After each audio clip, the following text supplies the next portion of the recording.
தகவல் கூறிச் செல்கிறார். மிக்க மகிழ்ச்சி. கங்கையில் நீராட கொடுத்து வைத்திருக்க வேண்டும் என்பார்கள். பாபாஜி, எனக்கு ஒரு சிறிய சந்தேகம், தங்களிடம் கேட்கலாமா? கேளுங்கள், தெரிந்தால் கூறுகிறேன். கங்கையில் நீராடினால் செய்த பாவங்கள் அனைத்தும் தொலைந்து போகின்றது என்று எங்கள் வேதம் கூறுகிறது. கங்கை என்பதோ தண்ணீர் பிரவாகம். அதைப் போன்று காவிரியும் தண்ணீர் பிரவாகம்தானே.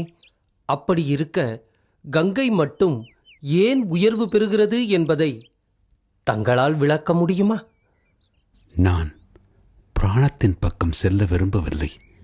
நான் அறிந்த வரையில் மற்ற நதிகளில் ஓடுவது மழை நீர்.